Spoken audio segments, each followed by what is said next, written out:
Mientras continúan los bombardeos del ejército ruso en territorio sirio, la coalición internacional liderada por Estados Unidos solicita a las fuerzas de Vladimir Putin enfocarse en objetivos terroristas y no en civiles y opositores al régimen de Bashar al-Assad.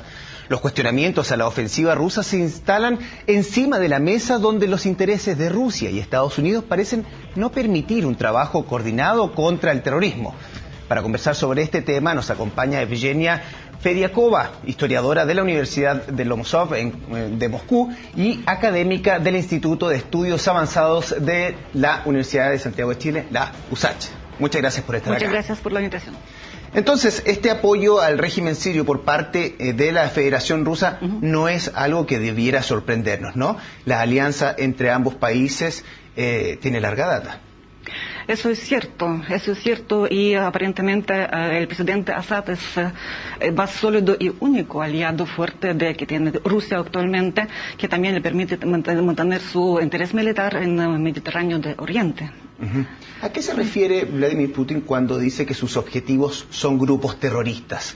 ¿Se refiere particularmente a cómo espera la coalición internacional que sean objetivos del autoproclamado Estado Islámico, o llámese ISIS, u otros más? Me da la impresión que la lucha contra el terrorismo es solamente un pretexto para Putin para conseguir los objetivos tanto estratégicos como tácticos. Y para los militares rusos, todos los opositores a Assad son terroristas, por lo tanto no hay discriminación alguna entre los bombardeos a Estado Islámico o los opositores de Assad de todo su espectro. Y también los objetivos estratégicos de verdad, pero por cierto, devolverle estatus, prestigio, respeto a Rusia, sacarla del aislamiento internacional que ocurrió después de la el conflicto en Ucrania y la nación Crimea. Por cierto, el objetivo estratégico es desviar la atención tanto nacional como internacional de problemas de Ucrania. Justamente con el comienzo de bombardeos consiguió el comienzo del encuentro de los 4 de Normandía, que tiene lugar ahora entre Ucrania, Francia, Alemania y Rusia. Y toda la atención ahora está puesta a Siria, que es el nuevo punto de la agenda internacional. Con todo esto, entonces, Estados Unidos podríamos decir de que de alguna manera pierde protagonismo en el escenario internacional y en Oriente Medio particularmente. Exactamente, de eso se habló en este encuentro entre Putin y el presidente Obama en los corredores de la Asamblea General de la ONU, cuando Estados Unidos aceptó que Rusia podría tener su propia guerra en el conflicto en Siria, escogiendo a su gusto los aliados que no necesariamente le podrían gustar a Estados Unidos. Entonces ahora tenemos dos líneas paralelas de la lucha contra el terrorismo, aunque como digo también objetivos tácticos de Putin es apoyar a Assad de una manera incondicional y también tratar de desestabilizar la situación a su favor para aumentar los precios al petróleo, que es un objetivo implícito. Es un objetivo implícito dentro de todo este conflicto y de todo este desarrollo de ofensivas que se están dando en territorio sirio. También hay una colaboración militar entre Rusia y Siria que tampoco es muy conocido. Podríamos identificar de que ya existe, de hecho, una base militar rusa en Siria, ¿no? Pero desde la época de la Unión Soviética, durante la Unión Soviética existía toda la formación militar de pilotos sirios en las academias de la Unión Soviética y después de la Federación Rusa. Efectivamente, en Tabriz está no me acuerdo el nombre de esta ciudad. Ya existe la base militar o puerto militar de Rusia y ahora se está llegando al ataque otros grupos militares para establecer el apoyo aéreo para los bombardeos y para las tropas de Assad. Y para quienes nos están viendo, vayan conociendo los grupos que se desarrollan, tanto opositores como a favor del gobierno del régimen de Bashar al-Assad. ¿Cuántos son los grupos que habría que considerar que Rusia sí considera o consideraría, dejémoslo en condicional, grupos terroristas? En primer lugar, me da la impresión que la comunidad internacional no tiene la claridad absoluta sobre quiénes están actuando en Siria e Irak ahora, porque hay grupos muy numerosos y faltan los agentes de la tierra en el lugar. para informar de una manera independiente de quiénes son y quiénes están luchando contra quién. Porque ahí efectivamente la guerra es de todos contra todos. Y los actores más visibles, digamos, es por cierto las tropas gubernamentales de Assad. Y su élite alawita, que es realmente una guardia de élite. Segundo, por cierto, es el Estado Islámico, que es considerado como el principal peligro para Estados Unidos, y también su opositor muy importante, que es la llamada oposición moderada, que es el Ejército Libre de Siria.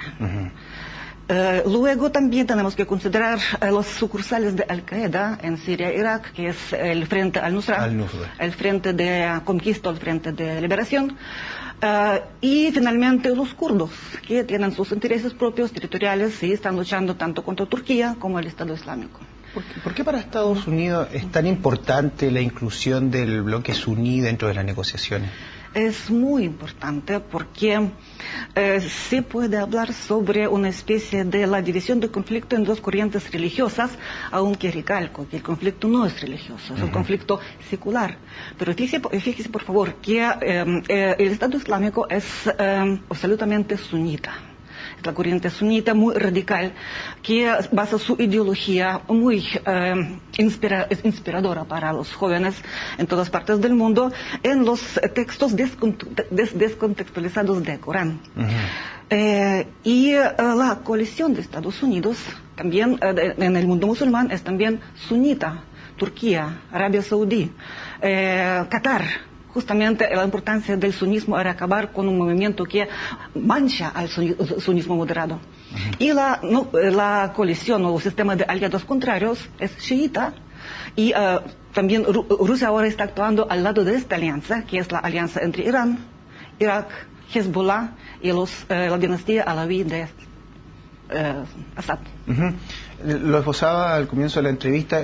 ¿Crees que con esta participación de Rusia en toda esta lucha contra el terrorismo en territorio sirio puede limpiar su imagen luego de eventos como la anexión de Crimea o el conflicto en el este de Ucrania? No sé si limpiar la imagen, pero sí, como les digo, el objetivo principal de Putin y de esta operación militar es elevar el estatus internacional de Rusia, devolver el respeto, devolver la influencia en la región y de esta manera tratar de disminuir la influencia de Estados Unidos. No sé si la limpieza de imagen, pero sí, devolución es una especie de revancha por dos derrotas, por la derrota en Afganistán, como sanar un poco las heridas de los exsoviéticos después de la salida de Afganistán, y también de la derrota de la creación de la nueva Rusia al oriente de Ucrania. También había que crear otro punto de tensión, que es el conflicto en Siria.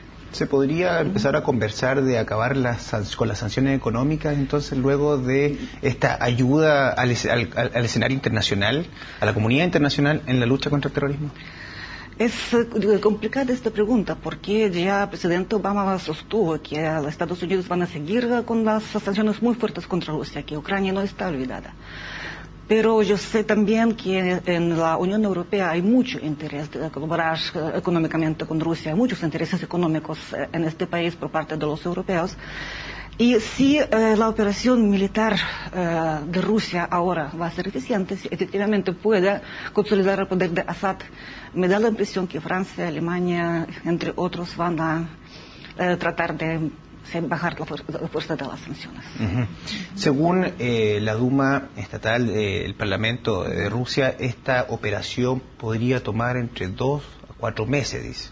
4 meses máximo. ¿Cómo lo ves tú? ¿Crees que pase por ahí en esos tiempos o es más largo este proyecto? A ver, sí, las grandes guerras comenzaban con esperanzas blitzkrieg, ¿no es cierto? Y aquí tenemos dos momentos. En primer lugar, el Senado ruso dio la autorización para la operación. Bastante rápido por lo demás. Rapidísimo. La operación comenzó 1 hora después de la resolución. Y esta resolución dice que Rusia tiene, las fuerzas armadas o fuerzas aéreas rusas tienen derecho de actuar en el extranjero. No está especificado el país. Y ya sabemos hay una suposición que Irak está muy interesado en que también los bombardeos rusos siguen el territorio que también está ocupado por los radicales sunitas. Lavrov fue claro, el ministro de Relaciones Exteriores, nosotros nos vamos donde no nos inviten. Sí.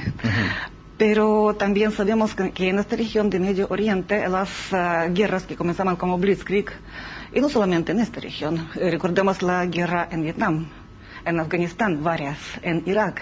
Todas las guerras que comenzaban como relámpago terminaron con décadas y décadas y décadas de resolución de conflicto.